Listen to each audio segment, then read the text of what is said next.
Please CM ছাৰক request কৰিছো, please জনতাক কৈছো যে CM ছাৰক ৰিকুৱেষ্ট কৰক, আমি একো নকৰো, আমি জুবিন দাৰ কাৰণে আৰু নালাগো। জুবিন দাৰ কাৰণে মানুহ ইমান বেয়া অৱস্থা হৈছে, আজি মাক বিলাকে কান্দি কান্দি অৱস্থা শেষ, আমি নালাগো। জুবিন দা নিজে ভগৱান।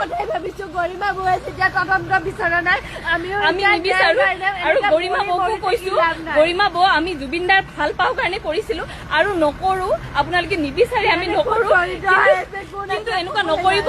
অজয় ফুকন কাৰোবাৰ হাজবেণ্ড হয়, কাৰোবাৰ ভায়েক হয়, কাৰোবাৰ ল'ৰা হয়, প্লিজ তাৰ লগত এনেকুৱাখন কৰি নাথাকিব।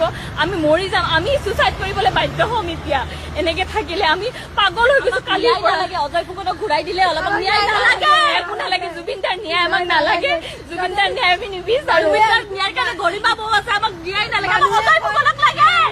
জুবিন গাৰ্গ ভগৱান, যদি সঁচাকে ভগৱানে জুবিন গাৰ্গে অজয় ফুকনক আমাক ঘূৰাই দিয়ক, প্লিজ অজয় ফুকনক ঘূৰাই দিয়ক।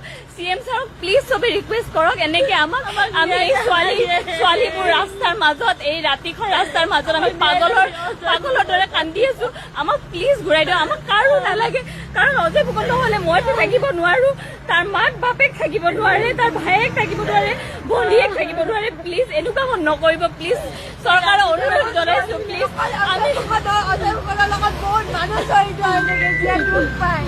অজয় ফুকনৰ লগত এজন মানুহ নহয়, নালাগে, প্লিজ আমাক অজয় ফুকনক ঘূৰাই দিয়ক।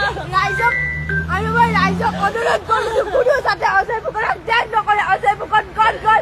অজয় ফুকনে পইচা খাই পলালে নেকি? এইবিলাক নালাগে। অজয় ফুকনে কাৰো পইচা খাব জানে। জুবিন গাৰ্গ অবিহনে অজয় ফুকন হয়, জুবিন গাৰ্গ অবিহনে অজয় ফুকন হয়। অজয় ফুকনৰ নিজৰ এটা অস্তিত্ব আছে। অজয় ফুকনে কাৰো পইচা খাব নালাগে, কাৰো কোনো দল সংগঠনত সোমাব নালাগে। আমি মই পত্নী হিচাপে চুক্তি দিছো হিমন্ত বিশ্ব শৰ্মাক, অজয় ফুকনে আৰু একো নকৰে, আমি একো কৰিবলৈ নিদিওঁ। মই লগা হলে ঘৰত তাক বন্দী কৰি থৈ দিম, প্লিজ তাক ওলাই দিয়ক। প্লিজ হিমন্ত বিশ্ব শৰ্মাক ৰিকুৱেষ্ট কৰিছো, প্লিজ এই ৰাইজে প্লিজ হিমন্ত বিশ্ব শৰ্মাক ৰিকুৱেষ্ট কৰক, এনেকুৱা নকৰিব, আমি পাগল হৈ যাম।